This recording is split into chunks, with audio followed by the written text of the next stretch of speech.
اور مشکات کو میں نے ڈکلیئر کیا ہے مشکات از دی انسائکلوپیڈیا آف حدیث. اہل سنت کی مین سٹریم کی جتنی کتابیں ہیں، صحیح بخاری، صحیح مسلم، جامعہ ترمذی، سنن ابی داؤد، سنن نسائی، ابن ماجہ، الموطا امام مالک، مسند احمد، المستدرک للحاکم، اسی طریقے سے سنن البیہقی، سنن کبری البیہقی اور باقی کتابیں، آلموسٹ 13 کتابوں کے یہ سمجھ لیں نوٹس ہیں. شیخ زبیر لیزئی رحمہ اللہ تعالی کی تحکیم اور تخریج کے ساتھ ہماری ویب سائٹ اہل سنت پاک.com پہ 3 فائلز 18 MB کی موجود ہیں. جسے شوق ہے وہ ڈاؤن لوڈ کرے. اس کے میں نمبرز بتاؤں گا اور اسی کے فٹ نوٹ پہ آپ کو جو پرائمری کتابیں ہیں بخاری اور مسلم ان کے نمبرز بھی مل جائیں گے، اور بخاری اور مسلم کے علاوہ جو احادیث ہیں ان کے نمبرز اور ان کے اوپر حکم بھی لگا ہوا آپ کو انشاءاللہ تعالی اس میں مل جائے گا. اور اس کے تعارف پہ میں نے الگ سے ایک ڈیٹیل لیکچر بھی ریکارڈ کروایا ہے، وہ ضرور دیکھیں. مسئلہ نمبر 111B مشکات المصابیح کا مکمل تعارف. تو یہ 10 احادیث، اس میں سے پہلی حدیث صحیح بخاری اور صحیح مسلم کی متفق علیہ حدیث ہے، اور مشکات میں اس کا نمبر ہے 1223 اور یہ بڑی مشہور حدیث ہے، جس سے آپ کو یہ بات پتا چلے گی کہ چاہے شب قدر ہو یا کوئی اور رات ہو، اس میں جو فضائل و برکات ہیں وہ کسی نہ کسی درجے میں روزانہ رات کے اندر آخری تہائی پہر کے اندر موجود. اور یہ بڑی مشہور حدیث ہے. آپ صلی اللہ علیہ وآلہ وسلم نے فرمایا ہر رات، یعنی 355 دن قمری اعتبار سے اور 365 دن سولر ایئرز کے اعتبار سے، ہر رات جب آخری تہائی رات باقی رہ جاتی ہے، یعنی رات کی ڈیوریشن ہے غروب آفتاب سے لے کر فجر کا وقت شروع ہونے تک، اس کو کہتے ہیں رات. اگر یہ سپوز 9 گھنٹے کی رات ہے تو اس کو 3 پہ ڈیوائیڈ کر لیں تو آخری جو 3 گھنٹے ہوں گے، ہر رات تمہارا رب آسمان دنیا پر نزول فرماتا ہے جیسا کہ اس کی شان کے لائق ہے، اور پوچھتا ہے کوئی ہے جو مجھ سے دعا کرے کہ میں اس کی دعا قبول کروں، کوئی ہے جو مجھ سے مانگے کہ میں اسے عطا کروں، کوئی ہے جو مجھ سے مغفرت طلب کرے کہ میں اسے بخشش عطا فرما دوں. اور یہ سلسلہ جاری رہتا ہے حتیٰ کہ طلوع فجر ہو جائے، یعنی آخری تہائی رات کا جو حصہ ہے ختم سحری تک، فجر کا وقت شروع ہونے تک اللہ تعالیٰ کی طرف سے یہ ندا آتی رہتی. اب یہ جو اللہ تعالیٰ کا نزول ہے اپنی شان کے لائق، یہ متشابہات میں سے ہے، اور اس میں دونوں ایکسٹریمز ہیں. ایک طرف جو ہے وہ جامعہ ہے جو بالکل باطل تعویلات کرتے ہیں ان کی، اور دوسری طرف جو ہے وہ مجسمہ ہے جو اللہ تعالیٰ کے لیے بالکل فزیکل جس طریقے سے مثالیں دی جاتی ہیں وہ مثالیں بیان کرتے ہیں. یہ دونوں اہل سنت کی مین سٹریم سے ہٹے ہوئے ہیں، اور انہی کی باقیات کسی نہ کسی فارم میں آج جو ہے وہ آپ سمجھ لیں حنفیوں اور بعض سلفی علماء کے اندر موجود ہے کہ بعض اوقات وہ اس طریقے سے ان صفات کو بیان کرتے ہیں سلفی کہ وہ مجسمہ والا عقیدہ محسوس ہونا شروع ہو جاتا ہے. اسی طریقے سے حنفی اس طریقے سے بیان کرتے ہیں گویا کہ جہمیہ والا عقیدہ لگنا شروع ہو جاتا ہے، جبکہ اس کے درمیان ہے حق راستہ. اور اس پہ جس کو شوق ہو تو یوٹیوب پہ آپ رومن میں جا کر لکھیں اللہ کہاں ہے، یا انگلش میں بھی لکھ دیں ویئر از اللہ، تو سب سے ٹاپ پہ انشاءاللہ میرا کلپ کھل جائے گا، جو میرا خیال ہارڈلی 11-12 منٹ کا کلپ ہے. اسی طریقے سے استواء علی العرش کے حوالے سے بھی میرا کلپ ہے 10-12 منٹ کا، وہ بھی آپ کو مل جائے گا. آج اس کی ڈیٹیل میں جانے کی ضرورت نہیں ہے. دوسری حدیث پرٹیکولرلی بالخصوص شعبان المعظم کی فضیلت سے ریلیٹڈ ہے، اور یہ بڑی مشہور حدیث ہے اور بڑی کریٹیکل حدیث ہے. میں اس کا نمبر بھی بتا دیتا ہوں. سنن نسائی میں ہے 2359 انٹرنیشنل نمبر کے مطابق، اور دور حاضر میں 2 بڑے محدثین شیخ زبیر لیزئی رحمہ اللہ تعالی المتوفى 1435 ہجری اور شیخ ناصر الدین البانی رحمہ اللہ تعالی المتوفى 1999 عیسوی، ان دونوں نے اس کی تحکیم کی ہے صحت کے ساتھ. اور مشکات میں آپ کو یہ حدیث تو نہیں ملے گی، لیکن شیخ زبیر صاحب نے جو شعبان المعظم پہ ضعیف روایت تھی اس کے فٹ نوٹ پہ لکھ دیا کہ یہ شعب الایمان امام بیہقی کی کتاب کی روایت تو ضعیف ہے، لیکن یہ روایت صحیح ہے جو یہ میں بیان کرنے جا رہا ہوں. 1305 نمبر 1305 مشکات میں جو حدیث ہے اس کے فٹ نوٹ پہ یہ حدیث شیخ زبیر صاحب نے سنن نسائی کی لکھ دی ہے. اسامہ ابن زید رضی اللہ تعالیٰ عنہ کہتے ہیں کہ میں نے نبی صلی اللہ علیہ وسلم سے پوچھا، اے اللہ کے محبوب صلی اللہ علیہ وآلہ وسلم، کیا وجہ ہے کہ میں آپ کو رمضان المبارک کے بعد کسی اور مہینے میں اتنے روزے رکھتا ہوا نہیں دیکھتا جتنے روزے آپ شعبان المعظم کے مہینے میں رکھتے ہیں۔ تو آپ صلی اللہ علیہ وسلم نے فرمایا کہ یہ جو مہینہ ہے جو رجب اور رمضان کے درمیان ہے یعنی شعبان، یہ ایسا مہینہ ہے کہ اکثر لوگ اس کی فضیلت سے غافل ہیں۔ یہ بڑی امپورٹنٹ بات ہے، اکثر لوگ اس کی فضیلت سے نا واقف ہیں اور غافل ہیں، غافل کے الفاظ ہیں، جبکہ یہ ایسا مہینہ ہے کہ جس میں اعمال اللہ کے حضور پیش کیے جاتے ہیں، اور میں اس لیے کثرت سے روزے رکھتا ہوں، اور بخاری مسلم کی حدیث میں آتا ہے کہ بعض اوقات آپ نے شعبان کا پورا مہینہ ہی روزے رکھے ہیں، میں اس لیے کثرت سے روزے رکھتا ہوں کہ میری یہ خواہش ہے کہ جب اللہ تعالیٰ کے حضور شعبان کے مہینے میں میرا نامہ اعمال پیش ہو تو میں روزے کی حالت میں میرا نامہ اعمال پیش ہو۔ اچھا، نامہ اعمال جو ہے بخاری مسلم کی ایک حدیث میں آتا ہے کہ روزانہ بھی پیش ہوتے ہیں، عصر اور فجر کے وقت فرشتے جو ہیں وہ بدلتے ہیں۔ اسی طریقے سے اسی کانٹیکسٹ میں ایک حدیث ہے صحیح مسلم میں اور جامعہ ترمذی میں موجود ہے اور مشکات میں ہے 2056 کہ آپ صلی اللہ علیہ وآلہ وسلم ہر پیر اور جمعرات کا روزہ رکھتے تھے۔ پوچھا گیا کیوں رکھتے ہیں، تو فرمایا ہر پیر اور ہر جمعرات کو نامہ اعمال اللہ کے حضور پیش ہوتے ہیں، میری خواہش ہے کہ میں روزے کی حالت میں میرا نامہ اعمال اٹھایا جائے۔ یعنی ہفتہ وار بھی پیشی ہوتی ہے پیر اور جمعرات کو، روزانہ جو ہے عصر اور فجر کے وقت، اور ہفتے میں پھر وہ کمبائنڈ فارم میں، جس طرح ہمارا بھی ہوتا ہے کہ ایک سال کا بجٹ آتا ہے، پھر مہینوں پہ ڈیوائیڈ ہوا ہوتا ہے، پھر منی بجٹس ہوتے ہیں، تو اللہ تعالیٰ کا بھی جو سال کا پورا سیشن ہے وہ شب قدر ہے جو رمضان کے آخری عشرے کی طاق راتوں میں ہے، اور جو ہفتہ وار ہے وہ اس اعتبار سے پیر اور جمعرات اور روزانہ فجر اور عصر کے وقت، اور سال میں ایک مہینہ اللہ تعالیٰ نے مخصوص کیا ہے، ایک تو ایک رات ہے نا، ایک مہینہ بھی مخصوص ہے، وہ شعبان المعظم کا مہینہ ہے اس حدیث۔ اچھا، اسی کانٹیکسٹ میں ایک اور حدیث بھی ہے جو صحیح مسلم میں ہے اور مشکات میں اس کا نمبر ہے 2045 کہ آپ صلی اللہ علیہ وسلم سے جب پیر کے روزے کے بارے میں پوچھا گیا تو آپ نے فرمایا فیہ ولدت وفیہ انزل علیہ، کہ میں پیر کا روزہ اس لیے رکھتا ہوں کہ اس دن میں پیدا ہوا اور اسی دن مجھ پر پہلی دفعہ وہی نازل ہوئی، یعنی اللہ تعالیٰ نے آپ کو مبعوث فرمایا ہے۔ نبی پیدائشی طور پہ نبی ہوتا ہے لیکن مبعوث اس وقت ہوتا ہے جب اللہ تعالیٰ کی طرف سے حکم اس کی طرف آتا ہے۔ تیسری حدیث بھی بخاری اور مسلم دونوں میں موجود ہے، مشکات میں ہے 2036۔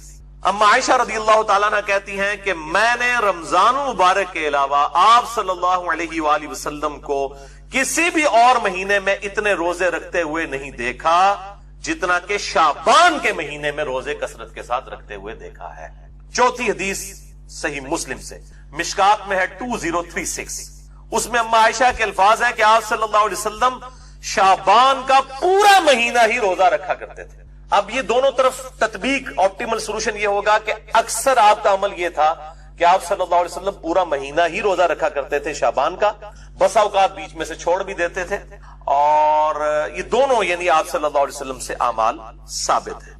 پانچویں حدیث بھی صحیح مسلم سے، آپ دیکھ لیں یہ ساری کی ساری حدیث بخاری اور مسلم سے ہیں سوائے ایک سنن نسائی والی حدیث، اور مشکات میں ہے 2046 صحیح مسلم کے ریفرنس سے کہ اما عائشہ رضی اللہ تعالیٰ عنہ کہتی ہیں کہ آپ صلی اللہ علیہ وسلم ہر مہینے 3 روزے رکھا کرتے تھے اور اس چیز کی بھی پرواہ نہیں کرتے تھے کہ وہ کن ایام میں ہو، یعنی آپ صلی اللہ علیہ وسلم 3 روزے تو کم از کم رکھا کرتے تھے مہینے کے، ہر ہفتے میں بھی 2 روزے ہوتے تھے، وہ 8 روزے الگ ہیں پیر اور جمعرات کے، اس کے علاوہ مہینے میں 3 روزے، لیکن اس کی پرواہ نہیں کرتے تھے کہ کن دنوں میں ہوں۔ لیکن ایک عمومی عمل ہے وہ ایام 20 کا ہے، یہ 20 ایلپس بیضا ہم اردو میں بھی استعمال کرتے ہیں، یعنی جن دنوں میں چاند گول ہو جاتا ہے وہ ایام 20، عربی میں بید کہلائے گا، دعاد آتا ہے اینڈ پہ، اور اردو میں 20 با یا اور دعاد، جن دنوں میں چاند گول ہوتا ہے انہیں کہتے ہیں ایام 20، 13، 14 اور 15 چاند کی راتیں، ان میں آپ صلی اللہ علیہ وسلم کا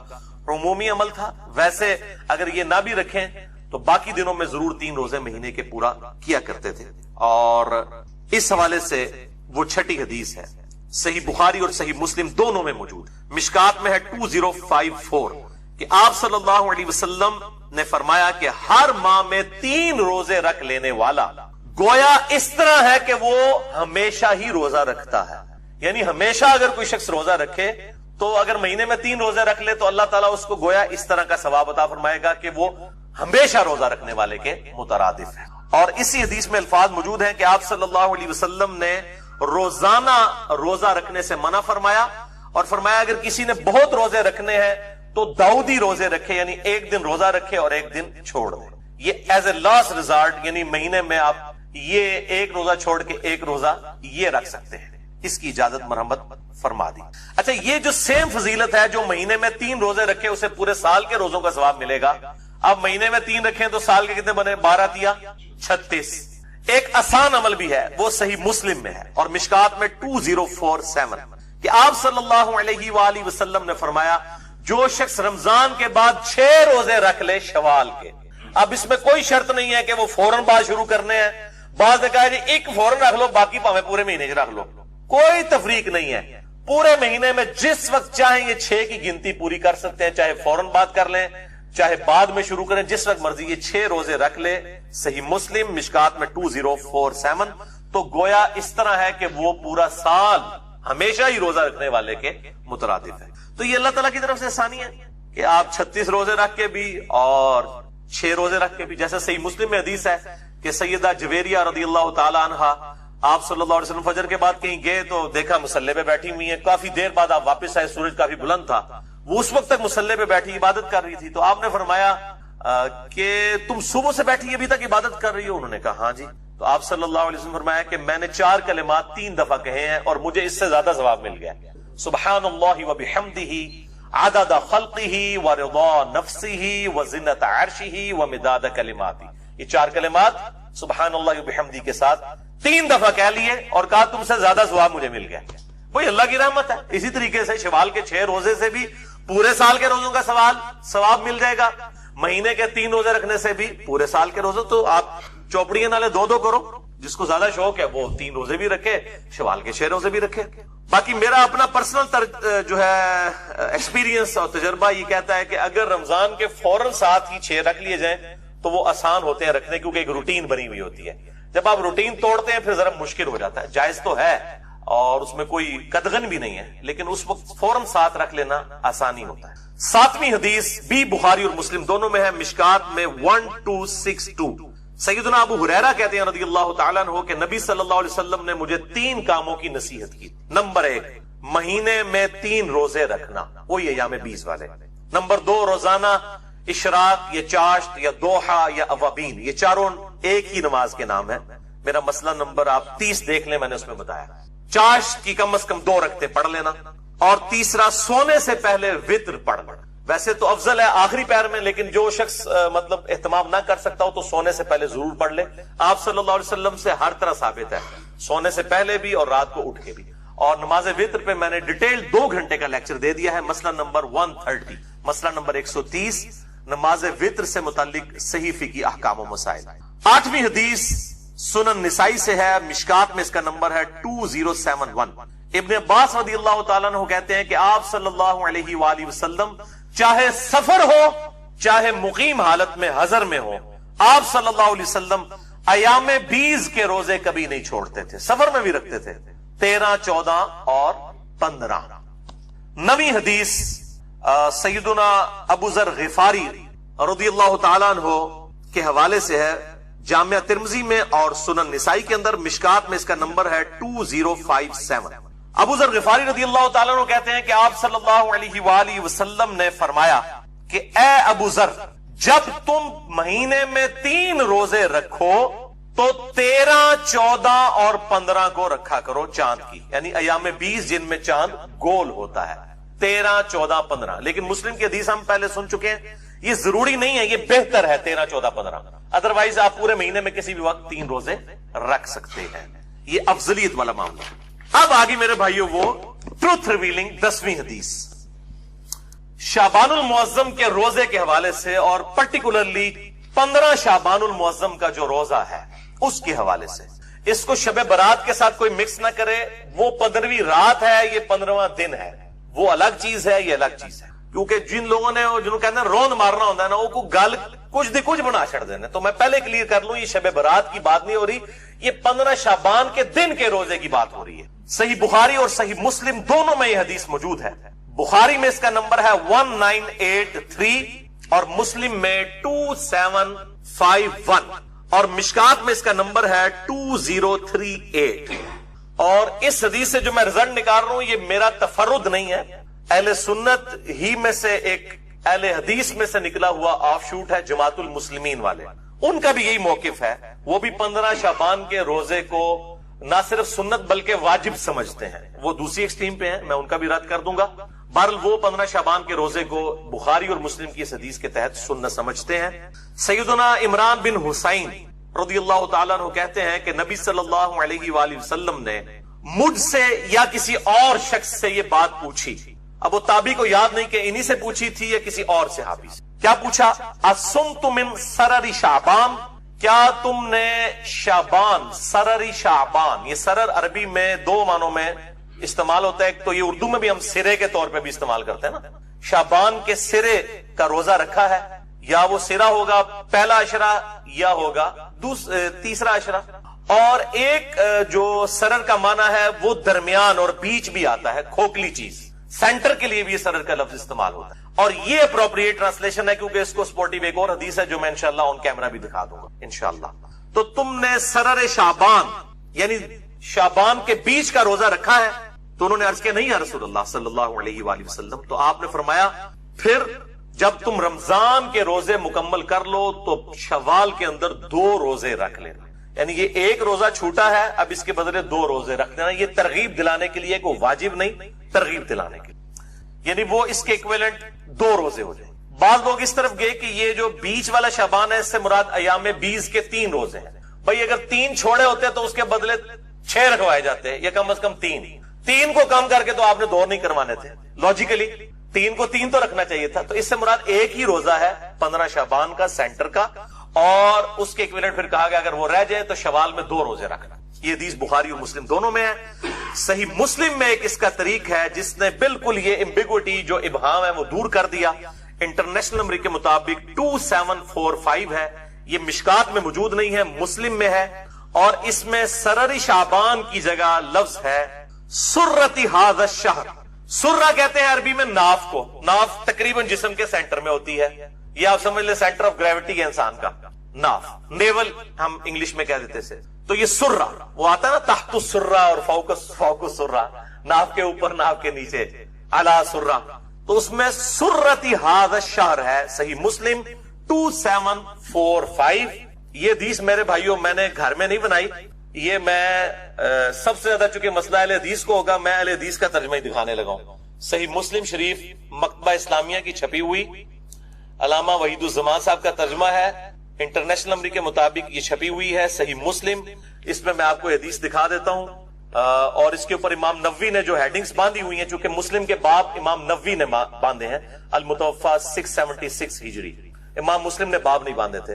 انہوں نے بھی اس حدیث کو لیا ہے کہ یہ شعبان کے بیچ میں جو روزہ آتا ہے اس سے ریلیٹڈ ہے، کنارے والا نہیں ہے. کنارے والی یہ حدیث جو ہے الگ ہے، وہ مسلم میں 2751 ہے اور بخاری میں 1983. لیکن وہ بھی پھر اس کی وجہ سے بیچ ہی معنی لیا جائے گا. جب 3 معنی بن رہے ہیں تو وہ ہوگا جہاں پہ سرہ کے الفاظ ہیں. یہ حدیث دکھا دیں 2745، یہ عربی بھی اور ساتھ اس کا ترجمہ بھی، یہ جہاں پہ میری انگلیاں ہیں اسی صرف پیج کو کور کرنا ہے، ذرا بڑا کر کے نظر آئے. اور یہ سیم وہی حدیث ہے عمران بن حسین والی رضی اللہ تعالیٰ عنہ. یہ الگ سے کوئی حدیث نہیں، اور اس میں بھی وہی الفاظ ہیں کہ آپ نے پوچھا کیا تم نے اس مہینے کے سرہ میں روزہ رکھا ہے. روزے بھی کہہ سکتے ہیں، روزہ بھی، دونوں طرف جاتا ہے، لیکن روزہ والا معاملہ درست ہے کیونکہ اس کے بدلے پھر کہا گیا کہ 2 روزے رکھنے ہیں اگلے طریق کے اندر جو 2751 ہے. تو انہوں نے کہا نہیں، تو آپ صلی اللہ علیہ وآلہ وسلم نے فرمایا کہ پھر شوال میں 2 روزے رکھنا. اس میں تو یہ والے الفاظ نہیں ہیں سرر والے، لیکن اس میں سرہ والے ہیں. لیکن اس میں یہ موجود ہے جب تم افطار کرو تو 2 روزے رکھنا، یعنی جب رمضان کی افطاریاں گزر جائیں تو شوال میں 2 روزے. تو یہ سرہ کے الفاظ ہیں، ناف کے سینٹر کے، اور یہ بالکل صحیح معنی بنتا ہے. اور اب سرر کا معنی شعبان کا آخری کنارہ تو ویسے نہیں لیا جا سکتا کیونکہ شعبان کے اینڈ پہ آپ صلی اللہ علیہ وآلہ وسلم نے مخصوص کر کے روزہ رکھنے سے منع فرمایا، کیونکہ پھر رمضان کا پروٹوکول ڈسٹرب ہو جائے گا. جیسا کہ صحیح مسلم میں آتا ہے کہ فرض نماز جہاں پہ پڑھی ہے وہاں پہ آپ سنتیں نہ پڑھیں بلکہ بکھر کے پڑھیں. تاکہ وہ پروٹوکول ڈسٹرب نہ ہو. اسی طریقے سے رمضان کے پروٹوکول کو ڈسٹربنس سے بچانے کے لیے کہا گیا شعبان کے آخری عشرے میں جو 2-3 دن ہیں ان کے اندر آپ نے روزہ نہیں رکھنا. اور ایک اور حدیث ہے جو اس کو سپورٹیو ہے جامعہ ترمذی اور سنن ابن ماجہ میں اور مشکات میں 1974 کہ آپ صلی اللہ علیہ وآلہ وسلم نے فرمایا جب شعبان کا نصف ہو جائے تو پھر اس کے بعد روزے مت رکھو.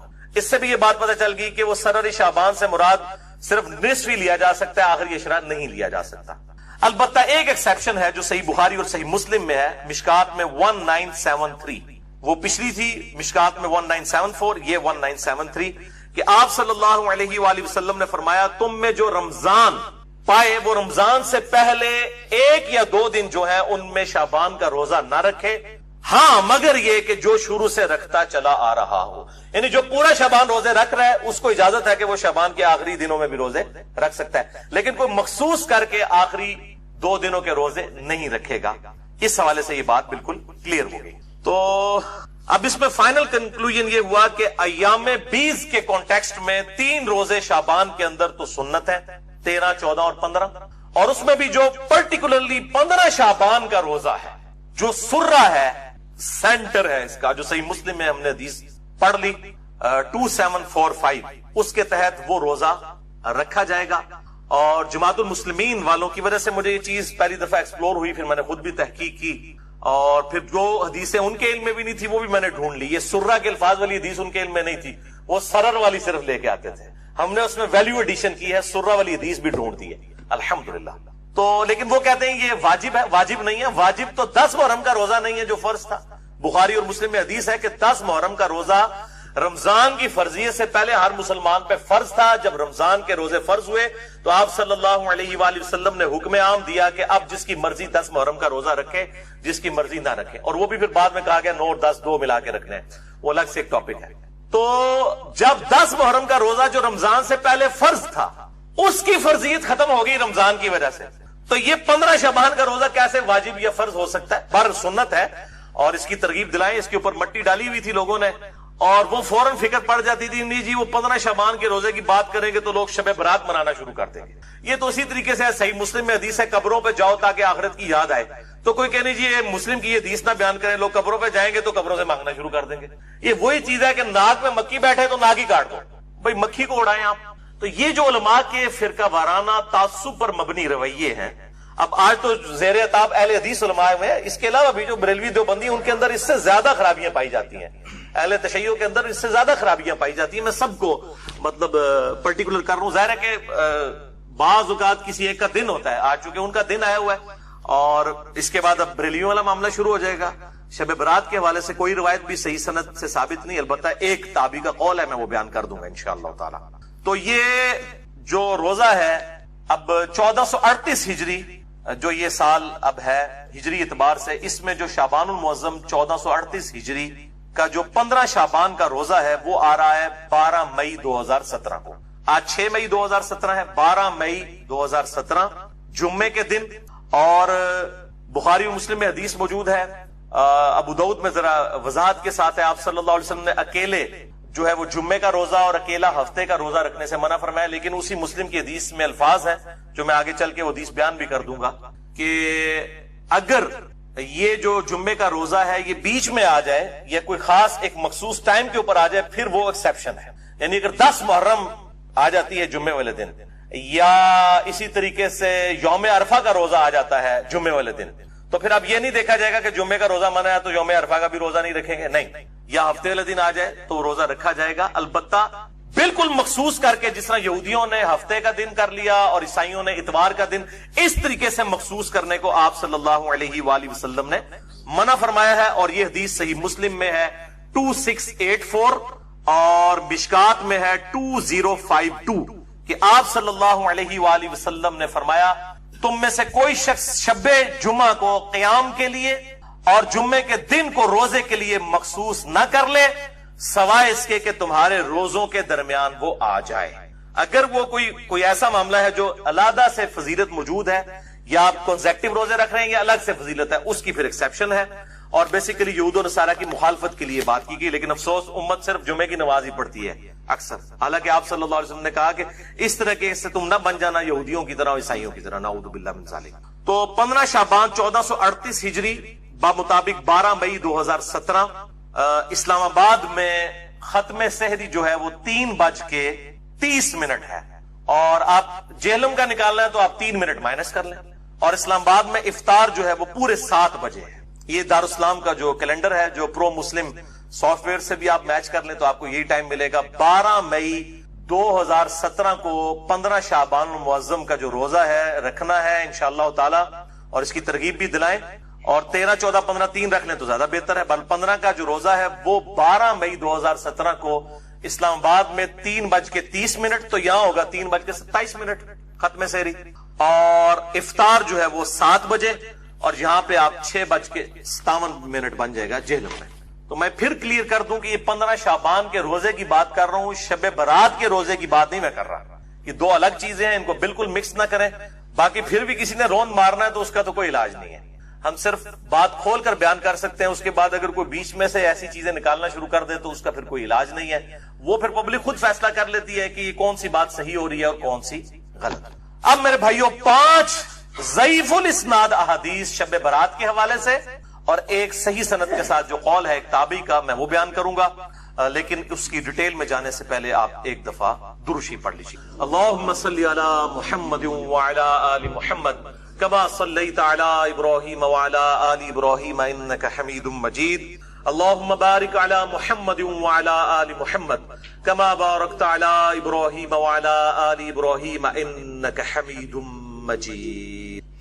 15 شعبان کی رات، جسے عرف عام میں شب برات کہا جاتا ہے، چھٹکارے کی رات، حالانکہ یہ چھٹکارے کی رات دراصل حقیقت میں جو قرآن کی روح سے چھٹکارے کی رات ہے اور تقدیر کے فیصلوں کی رات ہے، وہ رمضان کے آخری عشرے کی تاک راتوں میں سے ایک رات ہے۔ میں انشاءاللہ اس پہ احادیث بھی بیان کر دوں گا۔ بہرحال یہ 5 احادیث پبلک میں مشہور ہیں، 5 کی 5 ضعیف ہیں۔ سن لیجئے، پہلی حدیث جامعہ ترمذی اور سنن ابن ماجہ سے ہے، مشکات میں ہے 1299، بڑی مشہور حدیث ہے۔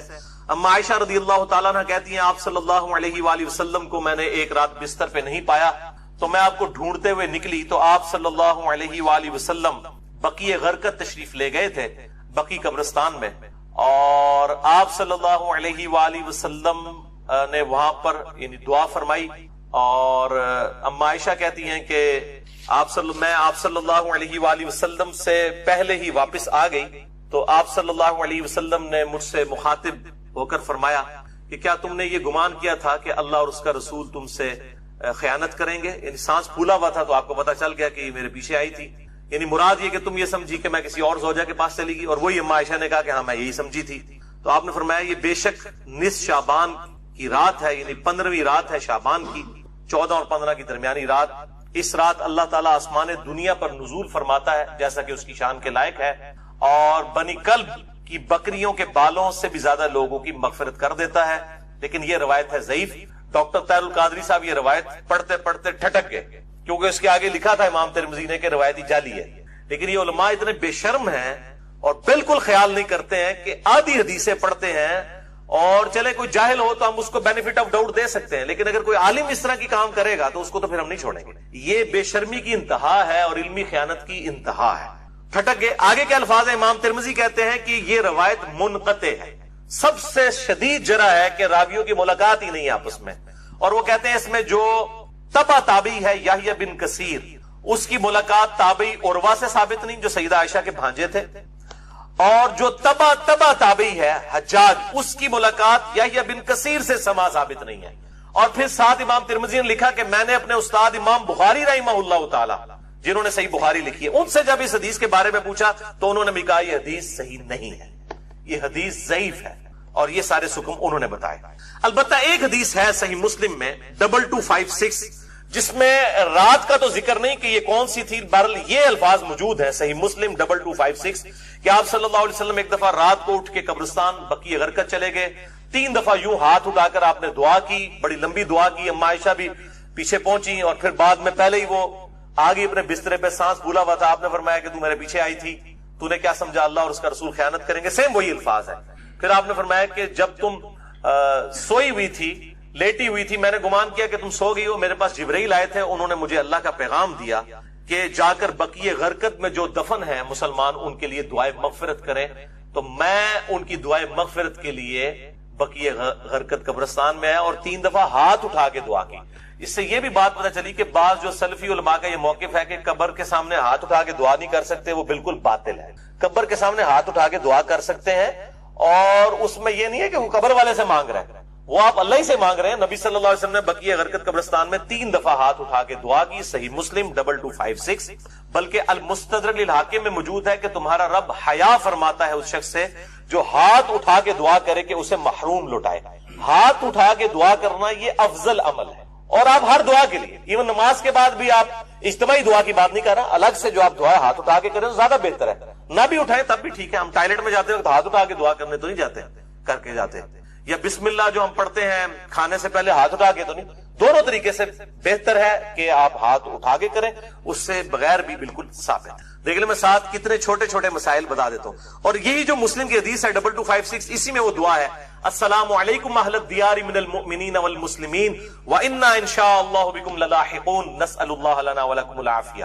جو قبرستان جانے کی دعا ہے کہ اے اس قبرستان کے رہنے والے مسلمان مرد و عورت، مومنین مرد و عورت، ہم تم پر سلامتی بھیجتے ہیں اور ہم تم سے اللہ کے حضور جو ہے وہ عافیت کا سوال کرتے ہیں. بے شک ہم بھی مر کے تمہارے پاس آنے والے ہیں، اپنے لیے بھی اور تمہارے لیے بھی اللہ کے حضور ہم عافیت کا سوال کرتے ہیں. دوسری حدیث شعب الایمان، امام بیہقی کی کتاب میں ہے 1305، مشکات کے اندر اس کا نمبر ہے، اور یہ ویسے پرائمری کتاب ہے امام بیہقی کی شعب الایمان. ام عائشہ کہتی ہیں کہ 15 شعبان کی رات تھی. اس کے بارے میں آپ صلی اللہ علیہ وآلہ وسلم نے فرمایا کہ 15ویں رات کو اس سال پیدا ہونے والے اور اس سال فوت ہونے والوں کے نام لکھ دیے جاتے ہیں. اسی رات اعمال اوپر چڑھتے ہیں اور لوگوں کا رزق بھی لکھ دیا جاتا ہے. یہ سارے فضائل قرآن کے اندر سورہ القدر سورت نمبر 97 میں تقدیر کے فیصلے کی رات اور سورہ الدخان کے اندر شب قدر کے بارے میں آئے ہیں. اور میرا اصول یہ ہے کہ اگر کوئی حدیث جس کو محدثین بھی ضعیف کہہ رہے ہوں اور وہ قرآن سے بھی ٹکرا رہی ہو تو اس کو ریجیکٹ کرنا بالکل آسان کام ہے. اس حوالے سے وہ حدیث بھی میں انشاءاللہ بعد میں بتا دیتا ہوں. تو یہ روایت بھی منقطع ہے. اس میں ابن حارث جو تابعی ہے اس کی سیدہ عائشہ سے کوئی ملاقات ثابت نہیں ہے، یہ منقطع روایت ہے. اور دوسرے طریق میں ابن کثیر العبدی ضعیف راوی ہے. البتہ جو شعبان میں اعمال اللہ کے حضور چڑھائے جاتے ہیں وہ حدیث ٹھیک ہے، سنن نسائی 2359 جو ہمارا آلریڈی ڈسکس کر چکے. تیسری حدیث سنن ابن ماجہ سے ہے 1306، مشکات کے اندر اس کا نمبر ہے. اور اس حدیث کو وہ ضعیف جمع ضعیف برابر ہے حسن کا فارمولہ لگا کے شیخ البانی نے صحیح کہا ہوا ہے. اور اس میں مجھے ایک لطیفہ بھی ضمناً یاد آ گیا. آج سے کئی سال پہلے اسلام آباد میں ایک اہل حدیث عالم جو ہے وہ بریلویوں پہ گرج رہے تھے یہ بدعت ہے اس رات میں عبادت کرنا، کوئی ثابت نہیں، کوئی حدیث نہیں. تو میں نے ان کو ایک چٹ لکھ کے بھیجی کہ آپ کے جو روحانی ابا جان ہے محدث اعظم سعودیہ شیخ ناصر الدین البانی، انہوں نے تو یہ سنن ابن ماجہ کی روایت کو جو مشکات میں 1306 ہے اس کو تو صحیح کہا ہوا ہے. تو مہربانی کر کے یہ جتنا غصہ ہے یہ البانی پہ بھی نکالیں آپ. تو اگر آپ کہتے ہیں اس کی اجتہادی غلطی ہے تو ان بیچاروں کو بھی اجتہادی غلطی کہہ کے چھوڑ دیں. یعنی آپ نے دوغلی پالیسی کیوں رکھی ہے؟ یا کم از کم پبلک کو بتائیں تو صحیح. لے جی بے شرمی کی انتہا، اس بندے نے چٹ بھی پڑھی ہے لیکن بیان نہیں کیا. اپنے بابے سب کو ہی پیارے ہیں، ہمارا بابا ہمیں پیارا تو وہی صاحب ہے، بابے سب کو پیارے ہیں. یہ بابوں کا فتنہ بڑا خطرناک ہے چاہے وہ کسی بھی شکل میں نکل آئے. تو یہ مجھے ضمناً بات یاد آ گئی اسی حدیث کے حوالے سے. ابو موسیٰ اشعری رضی اللہ تعالیٰ عنہ کہتے ہیں کہ نبی صلی اللہ علیہ وسلم نے فرمایا بے شک اللہ تعالیٰ شعبان کی 15ویں رات اپنے بندوں پر خصوصی توجہ فرماتا ہے اور تمام مخلوق کو بخش دیتا ہے سوائے نمبر 1 مشرک کے اور نمبر 2 کینہ رکھنے والے کے.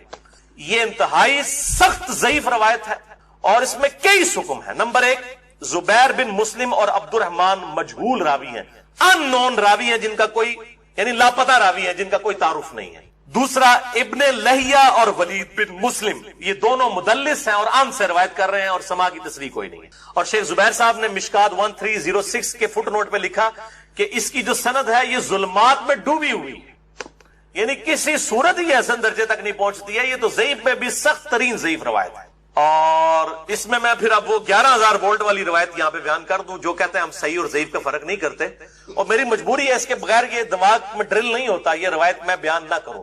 مشکات میں ہے 4902 مسند احمد اور امام بخاری کی الادب المفرد کے حوالے سے. امام بخاری کی بھی ساری حدیثیں صحیح نہیں ہیں، صرف صحیح بخاری کی روایتیں صحیح ہیں، الادب المفرد میں یہ ضعیف روایت ہے. اور اگر ہم وہ ڈاکٹر طارق قاضی صاحب کہتے ہیں ہم امام حنیفہ کے مقلد ہیں، آپ بخاری کے مقلد ہیں، اگر ہم بخاری کے مقلد ہوں تو اس روایت کو صحیح مانیں. مشکات میں 4902 ہے کہ جو شخص اپنے جہلی نسب پر فخر کرے تو اس کو پھر تم کہو کہ تم اپنے جہلی نسب پہ فخر کرتے ہو، اسے کہو کہ اپنے باپ کی شرمگاہ کاٹ کے اپنے منہ میں رکھ لے، نعوذ باللہ من ذالک. اور یہ بات اس سے کنایے سے نہ کرو، ڈائریکٹ کرو.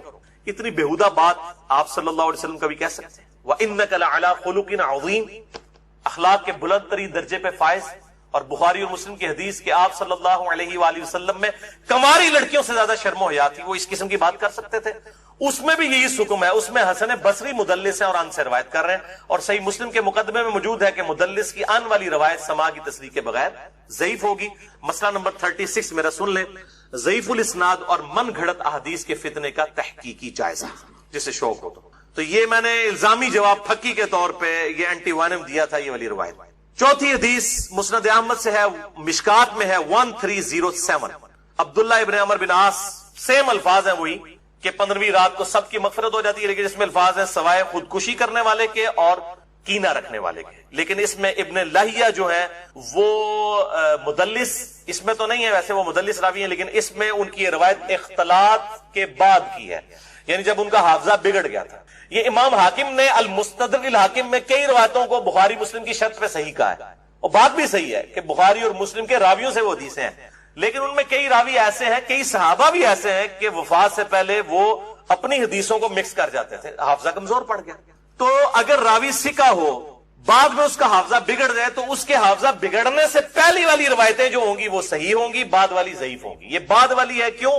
جو راوی ان سے یہ روایت بیان کر رہا ہے اس کی ملاقات ان کا حافظہ بگڑنے کے بعد ہوئی ہے، وہ پہلے کا راوی نہیں ہے. اسی وجہ سے امام حاکم کی کئی روایتیں جن کو وہ بخاری اور مسلم کی شرط پہ صحیح کہتے ہیں وہ ضعیف ہو جاتی ہیں. یہ میں آپ کو ٹیکنیکل پوائنٹ بتا رہا ہوں. وہ حضرت آدم کو پسند فرماتا ہے، یعنی اللہ بھی تو آڈ ہے نا، ایک ہے نا، تو اللہ کو وطر پسند ہے، تو ایک رکعت وہ سب کے سب کو وطر بنا دے گی. یعنی وہ ساری کی ساری نماز جو ہے وہ ایون میں جب آپ ایک رکعت ایڈ کریں گے وہ خود بخود آڈ بن جائے گی، کیونکہ عشاء کے 4 فرض ہیں، اس کے بعد 2 سنتیں ہیں. عشاء سے پہلے 2 سنتیں بھی پڑھ سکتے ہیں، 4 بھی پڑھ سکتے ہیں، 6 بھی، جتنے مرضی پڑھیں، پہلے والی تو کوئی قید نہیں. وہ ساری نماز رہتی تو ایون ہی ہے، وہ وطر ہی اس کو پوری نماز کو طاق کرتا ہے، آڈ کر دے، وطر کر دے. اب یہ جو حدیث ہے کہ اپنی رات کی آخری نماز کو وطر بناؤ، اس کے 2 مطلب ہو سکتے. ایک تو ڈائریکٹ مطلب ہے کہ وطر آخر میں ادا کرو، اور اس کو سپورٹنگ وہ حدیث بھی ہو جاتی ہے کہ 2 جمع 2 جمع 2 اینڈ پہ 1 پڑھ لو. لیکن اس میں الفاظ ہے کہ جب صبح کا اندیشہ ہو جائے، یعنی یہ بالکل آخری پیر میں، تو ظاہر جب آپ آخری پیر میں اٹھے ہوئے ہیں اور آپ نے رات کو وطر نہیں پڑھا ہوا تو وطر تو اینڈ بھی پڑھنا چاہیے، بالکل ٹھیک ہے. دوسرا معنی اس کا یہ ہو سکتا ہے کہ اپنی رات کی نماز کو وطر بناؤ، یعنی الٹیمیٹلی تمہاری نماز رات کی طاق ہی ہونی چاہیے at the end of the day یا at the end of the night.